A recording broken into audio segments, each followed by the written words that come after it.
भारत और अमेरिका के बीच engine deal को लेकर जो बातचीत चल रही थी अब वो बंद हो गई है और एक बार फिर डोनाल्ड ट्रंप की वजह से इसमें बड़ी रुकावट सामने आई है। लेकिन फ्रांस ने इसे एक अपॉर्चुनिटी की तरह देखा है और तुरंत भारत को एक बड़ा ऑफर भेज दिया है फाइटर जेट इंजन को लेकर। इस खबर पर आगे डिटेल में बात करेंगे। इसके अलावा दूसरी बड़ी खबर टर्की, भारत और ग्रीस से आ रही है, जहां भारत की इंडिगो एयरलाइन ने टर्किश एयरलाइंस के साथ अपना समझौता तोड़ दिया है। इतना ही नहीं, भारत अब ग्रीस के साथ एविएशन सेक्टर में पार्टनरशिप बढ़ा रहा है। भारत ग्रीस के टूरिज्म को भी प्रमोट करेगा, जहां टर्की की जगह लोग ग्रीस घूमने जाएंगे। ये दोनों कंट्रीज के बीच दोस्ती का एक बड़ा कदम माना जा रहा है। तो चलिए वीडियो को एंड तक जरूर देखें, सब कुछ डिटेल में समझते हैं। पहले बात करते हैं फाइटर जेट इंजन डील की।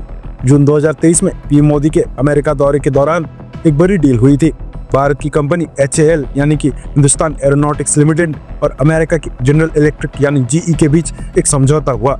इस डील के तहत भारत में GE के F414 इंजन बनाए जाने थे, जो तेजस मार्क II और MK जैसे फाइटर जेट्स में यूज होने वाले थे। डील की टोटल कीमत लगभग $1 बिलियन थी और GE भारत को लगभग 80% टेक्नोलॉजी ट्रांसफर देने वाला था। इससे भारत को एडवांस इंजन बनाना आता और फ्यूचर में अपने खुद के इंजन डिजाइन करने में मदद मिलती। ये इंजन पहले भी सुपर हॉर्नेट और ग्रिफिन जैसे जेट्स में यूज हो चुका है, इसलिए प्रूवन टेक्नोलॉजी माना जाता है। लेकिन अब खबरें सामने आ रही हैं कि GE और HAL के बीच बात आगे नहीं बढ़ रही है। ट्रंप सरकार के वापस आने के बाद टेक्नोलॉजी ट्रांसफर के लेकर रुकावट आ गई है। GE अब $500 मिलियन एक्स्ट्रा मांग रहा है, जिससे डील की कीमत बढ़कर 1.5 बिलियन हो जाएगी।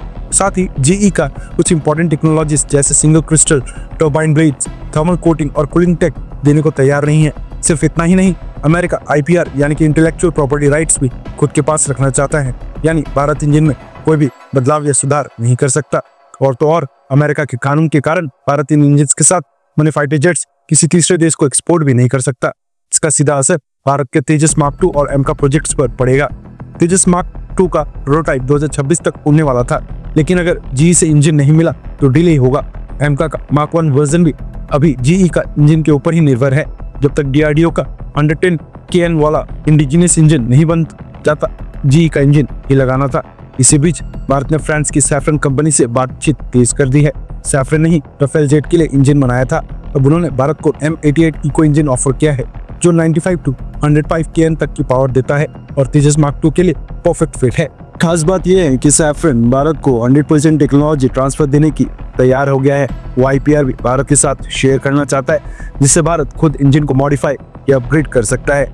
सैफरन पहले भी ALH ध्रुव हेलीकॉप्टर के लिए इंजन बना चुका है, इसलिए दोनों कंपनीज के बीच ट्रस्ट ऑलरेडी है। सैफरन का प्लान है कि वो भारत के लिए 2 तरह की इंजन बनाएगा, एक 105 किलोन्यूटन वॉट वाला तेजस के लिए और एक 120 किलोन्यूटन वाला MK के लिए। इससे दोनों फाइटर जेट्स के लिए सेम प्लेटफॉर्म मिलेगा, मेंटेनेंस आसान होगी और कॉस्ट भी कम होगी।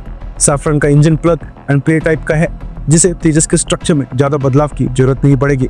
अब भारत के पास 2 रास्ते हैं।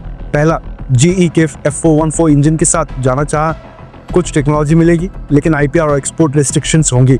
दूसरा, सैफरन के M88 इको इंजन को लेना, जिसमें पूरी टेक्नोलॉजी पार्टनरशिप और फ्यूचर फ्लेक्सिबिलिटी मिलेगी। GE का इंजन पहले से टेस्टेड है और कुछ प्रोटोटाइप्स भारत में ऑलरेडी आ चुके हैं। सैफरन का इंजन नया है लेकिन टेक्नोलॉजी पुरानी तरह भारत के साथ शेयर होगी। रोल्स रॉयस भी एक ऑप्शन है, जो 130 किलोन्यूटन तक का इंजन देने को तैयार है। वो भी 100% टेक्नोलॉजी ट्रांसफर देने को तैयार है। भारत अब एक क्रॉसरोड पर खड़ा है, जहां उसे फैसला लेना है। अगर आत्मनिर्भर भारत बनना है तो सिर्फ टेक्नोलॉजी लेना नहीं, उसे समझाना और खुद बनाना भी जरूरी है। सैफरन की डील लॉन्ग टर्म में फायदेमंद हो सकती है, लेकिन GE से जुड़ने पर जल्दी से रिजल्ट मिल सकता है। लेकिन GE के साथ चलने पर सेल्फ रिलायंस सेक्रीफाइस होगा। आपका क्या कहना है?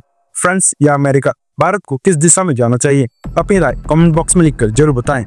अगली खबर की तरफ, भारत ने टर्की के साथ एविएशन सेक्टर में जितने भी टाइज थे उन्हें कट कर दिया है। अब भारत टर्की के दुश्मन ग्रीस के साथ पार्टनरशिप बढ़ा रहा है। भारत की largest low cost airline Indigo ने टर्की के साथ डील तोड़कर एक बड़ा कदम उठाया है।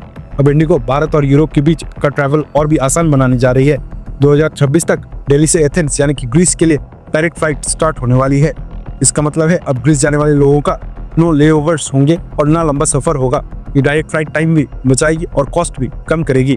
इंडिगो की ये नई उड़ान उन लोगों के लिए बहुत फायदेमंद होगी जो ग्रीस घूमने या बिजनेस पर्पस से ट्रैवल करते हैं। इंडिगो अपना इंटरनेशनल नेटवर्क तेजी से एक्सपैंड कर रही है।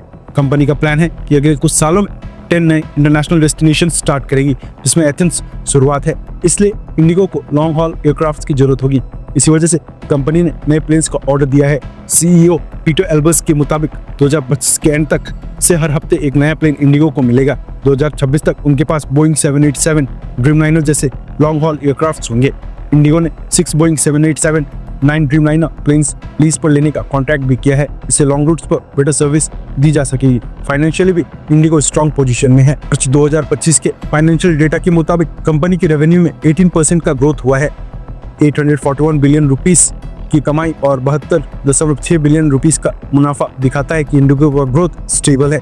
इंडिगो सिर्फ यूरोप तक लिमिटेड नहीं रहना चाहती, वो सेंट्रल एशिया और साउथ एशिया में भी नए रूट्स एक्सप्लोर कर रही हैं। मुंबई से एलमेती और ताशकेंत की फ्लाइट्स फिर से शुरू हो चुकी है। जॉर्जिया और कैम्बोडिया के लिए फ्लाइट्स लॉन्च करने का प्लान है। साउथ ईस्ट एशिया में भी इंडिगो एग्रेसिवली बढ़ रही है। बाली हो या चीमी सिटी, हानोई जैसे शहरों के लिए फ्लाइट्स मिलने वाली हैं। टर्की के साथ डील तोड़ना इंडिगो के लिए रिस्क था, लेकिन अब वो ग्रीस और यूरोप के थ्रू उसका रिप्लेसमेंट भी ला रही है। आपका क्या कहना है?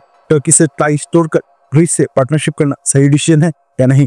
कमेंट बॉक्स में अपनी राय जरूर लिखिएगा। और अगर आपको यहाँ तक वीडियो देखा है तो कमेंट बॉक्स में एक जय हिंद लिखना मत भूलिएगा। अगर आपको इन्फॉर्मेशन अच्छी लगी हो तो वीडियो को लाइक करें, चैनल को सब्सक्राइब करें और बेल आइकन दबाना बिल्कुल ना भूलें। मिलते हैं एक नई वीडियो के साथ, तब तक के लिए जय हिंद, जय भारत।